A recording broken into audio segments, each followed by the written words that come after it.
أفكار للتوفير وأكلات اقتصادية بدون لحوم، أكلات آخر الشهر. يلا بينا نبدأ الفيديو. بس قبل ما نبدأ الفيديو، أنا دعاء ودي قناتي. لو أول مرة بتشوفيني ما تنسيش تدوسي لايك، تشتركي في القناة وتدوسي على كلمة الكل عشان يوصلك إشعار بكل فيديوهاتي. يلا بينا يا ست الكل نبدأ فيديو النهاردة. بجد في أفكار للتوفير، غدانا حلو وسهل وسريع وكمان من البيت.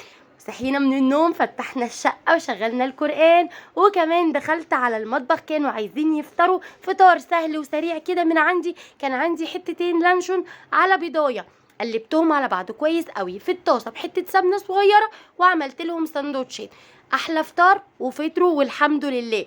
بعد كده يا بنات طبعا دخلت اشرب القهوه بتاعتي الاول، لان انا بحب اشرب القهوه بتاعتي وانا قاعده، لا حد يقومني ولا اي حاجه. شوفي انت برضو مشروبك المفضل ايه اللي بتحبي تفطريه على الصبح كمان. كده بقى دخلنا بقى على المطبخ نشوف هنعمل غدا ايه. زي ما بقولك غدا اقتصادي من البيت، سهل وسريع، لا اكلات بقى اخر الشهر. عايزه تظبطي الميزانيه النهارده مثلا تعملي الاكل الاقتصادي ده، وبكره تعملي اكله مثلا فيها لحوم، فيها لحمه مفرومه، بانيه، براحتك خالص. لازم نظبط ميزانيتنا كده وكده، صح ولا ايه؟ كان عندي خيار، قطعت كده شرايح خيار في طبق لوحده، وكمان قطعت بقى طماطم عليها حبة خضرة، عليها ملح، فلفل اسود، حبة كمون، على حبة خل. دي بديل السلطة، بتبقى طعمها حلو مع الاكلات الحلوة اللي احنا بنقدمها. خليتهم كده ورايا، وجيت هنا بقى على الطبق القمر بتاعي ده. ابتديت كده جبت قطيتين تلاتة، بصي حسب الكمية اللي انت عايزاها. ابتديت اقطع الطماطم بتاعتي كده واحدة واحدة. وكمان كان عندي جبنة في التلاجة، فقلت هعمل جبنة بالطماطم. اول حاجه كده ببتدي اعمل حاجه حاجه واركنها جنبي. والله الغدا كان زي الفل وكان تحفه وكان حلو قوي. لازم تظبطي ميزانيه بيتك، لازم تشوفي النهارده هتعملي اكل ايه، بكره هتعملي اكل ايه. اهي يا بنات انا كنت فاتحه الجبنه، كان فيها حتى اخرها يعني فيها زي ربعها كده. فانا قلت بدل ما انا اخلي الجبنه كده، لا ما انا اضاعفها بالطماطم. وابتدي اخد الجبنه بتاعتي على الطماطم واقلبها كويس قوي، ويعملوا لي طبق اللهم بارك هتشوفيه دلوقتي. وهنشوف كمان هقدم ايه تاني مع الغدا.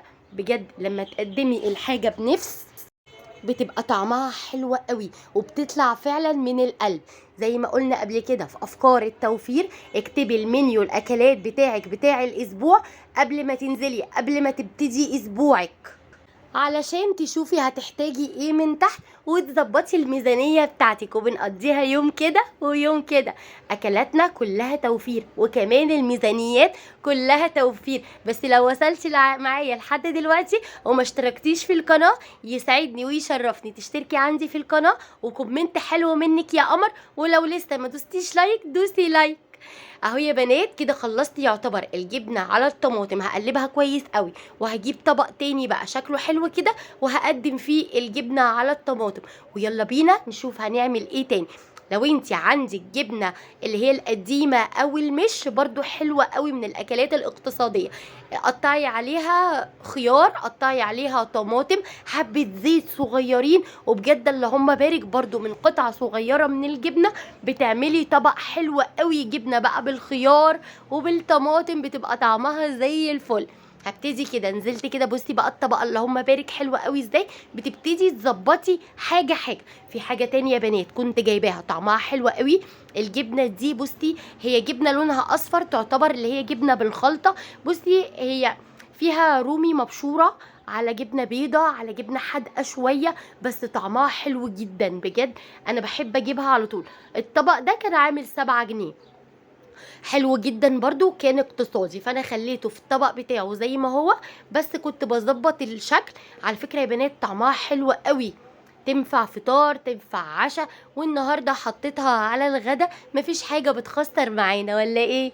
وقولي لي بقى في الكومنتات لو انت عايزه تعملي اكل اقتصادي ومش عايزه تنزلي تحت وعايزه تتصرفي من البيت، يا ترى بتعملي اكل ايه؟ بصي بقى عشان ازوق الطبق القمر ده، فقلت بقى ايه حبه خضره صغيرين اللي هما البقدونس.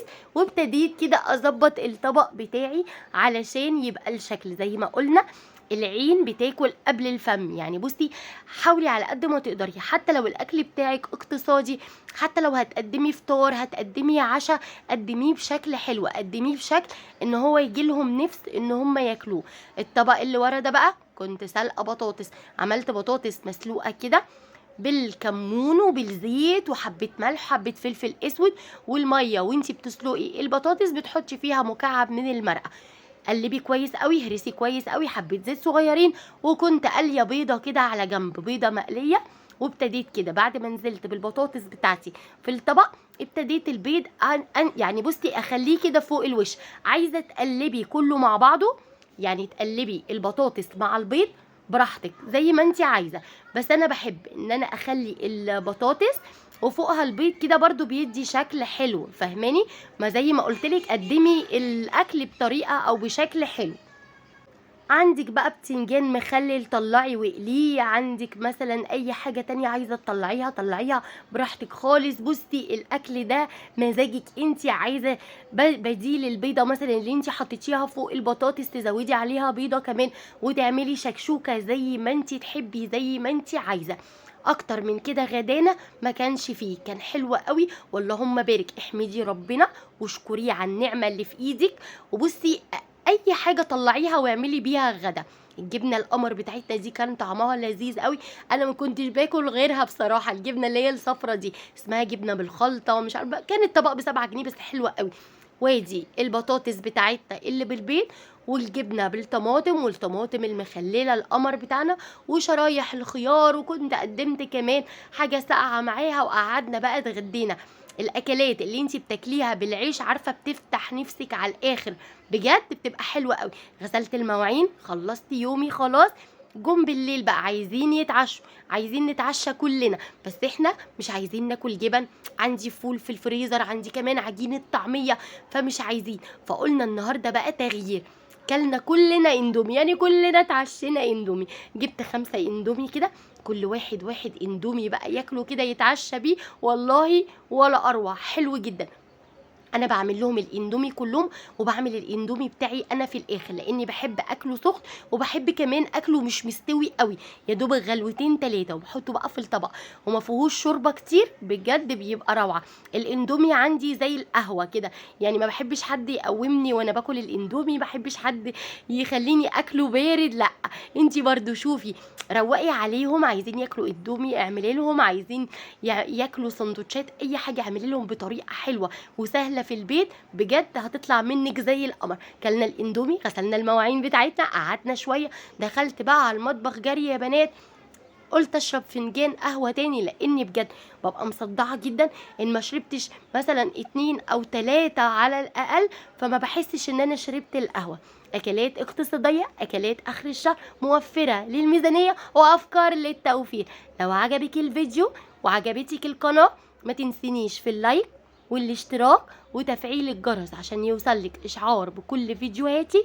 واسيبكم في حفظ الله، واسيبكم في فيديو جديد ان شاء الله. باي باي.